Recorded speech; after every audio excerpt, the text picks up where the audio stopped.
ब्रह्म निर्विकल्पं पूर्णानंद मयं हरि सर्वघटेज अच्युत तस्य पदे नमाम्यहम्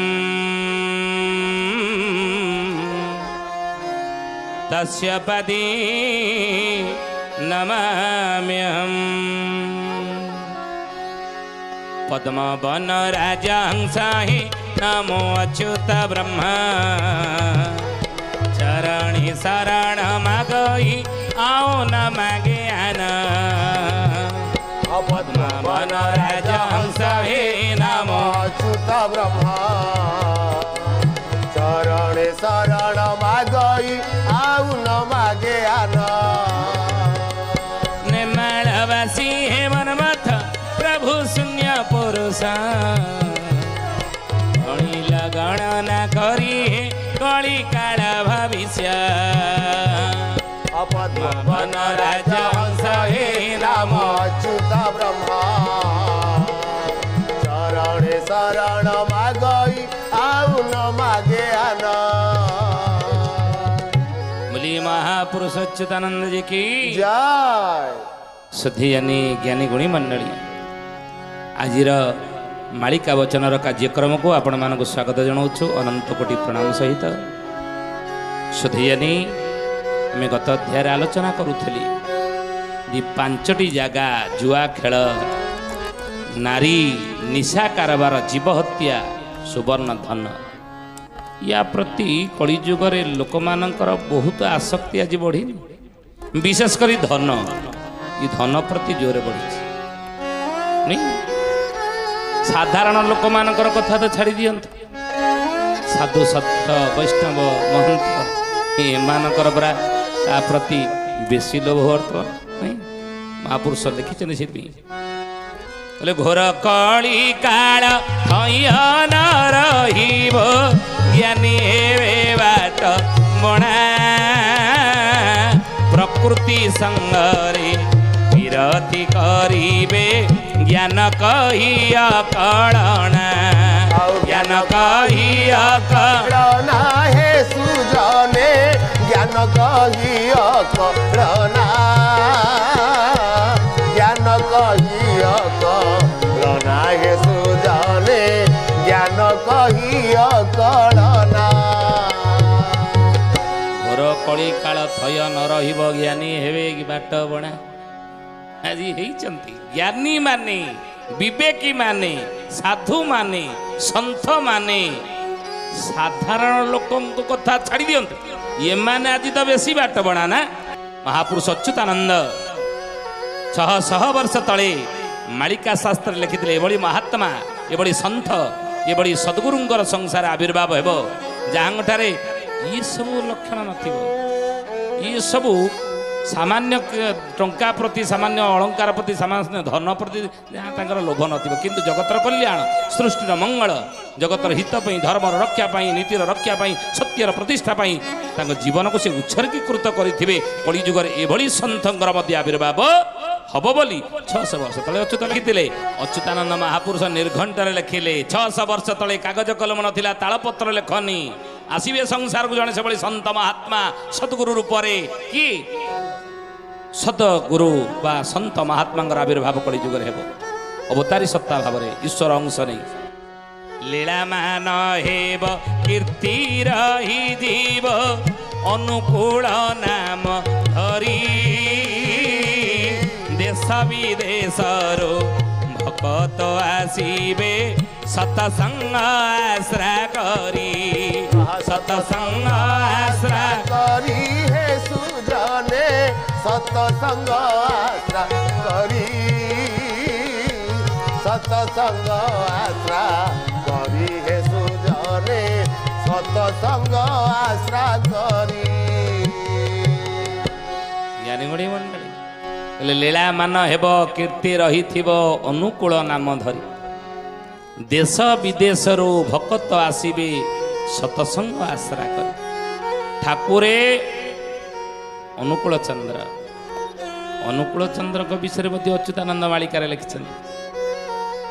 ଲୀଳାମାନ ହେବ, କୀର୍ତ୍ତି ରହିଯିବ, ତାଙ୍କ କୀର୍ତ୍ତି ରହିବ, ସେ ଲୀଳା କିଛି ସଂସାରରେ କରିବେ। କଳିଯୁଗରେ ଅବତାର ଆବିର୍ଭାବ ହେଇ ଏବଂ ଅନୁକୂଳ ନାମରେ ଆବିର୍ଭାବ ହେବେ। ଆଉ ଦେଶ ବିଦେଶରୁ ଭକ୍ତ ଆସିବେ ସତ୍ସଙ୍ଗ ଆଶ୍ରା କରି। ଦେଶ ବିଦେଶରୁ ଭକ୍ତମାନେ ସତ୍ସଙ୍ଗ ଆଶ୍ରାରେ ଆସିବେ ତାଙ୍କ ନିକଟକୁ। ପୁଣି ମହାପୁରୁଷ ଅଚ୍ୟୁତ କ'ଣ କହିଲେ? ସତନାମ ଗୋଟି ଉଚ୍ଚାରି ବୋଲିବେ, ଭକ୍ତଙ୍କ ହେବ ଲୀଳା,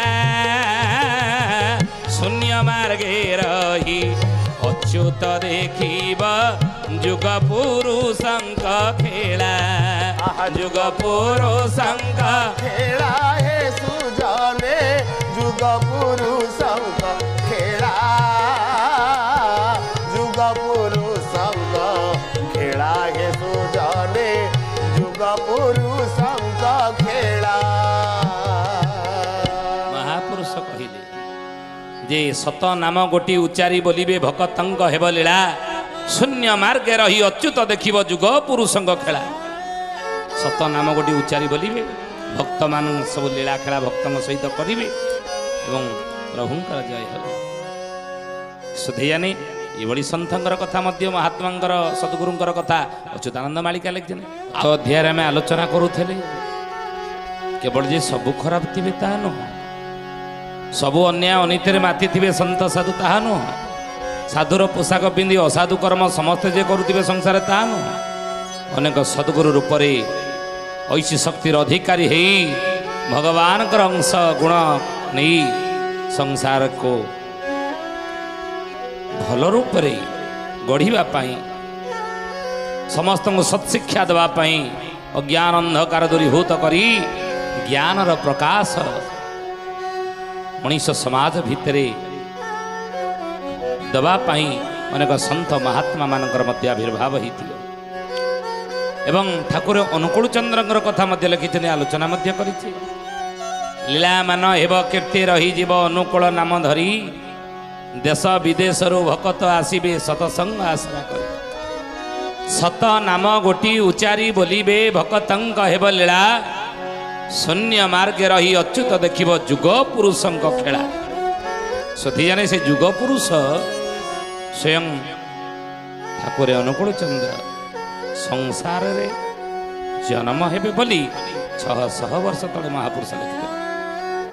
ତେଣୁ ଅନେକ ଅବତରୀ ସତ୍ତା ରୂପରେ ଭଗବାନଙ୍କର ଐଶୀ ଶକ୍ତି ନେଇ ଏ କଳିଯୁଗରେ ସତ୍ୟ ନ୍ୟାୟ ଧର୍ମ ପ୍ରତ୍ୟେକ ମଣିଷ ଭିତରେ ସ୍ଥାପନା କରିବା ପାଇଁ, ସତ୍ଶିକ୍ଷା ଦେବା ପାଇଁ ଏଭଳି ସନ୍ଥଙ୍କର ମଧ୍ୟ ଆବିର୍ଭାବ ହେବ ମହାପୁରୁଷ ଲେଖିଛନ୍ତି, ଆମେ କହୁନା। ସୁଧୀଜାନି ଜ୍ଞାନୀଗୁଣୀ ମଣ୍ଡଳୀ, ଆଉ ତ ସମୟ ହେଲାଣି, ଆସନ୍ତା ଅଧ୍ୟାୟରେ ବିଷୟର ବିସ୍ତୃତ ଆମେ ଆଲୋଚନା କରିବା। ତ ଆଜି ପାଇଁ ଆସନ୍ତୁ ବାଣୀକି ବିରାମ ଦେବା ପ୍ରଭୁଙ୍କର ନାମ ନେଇ।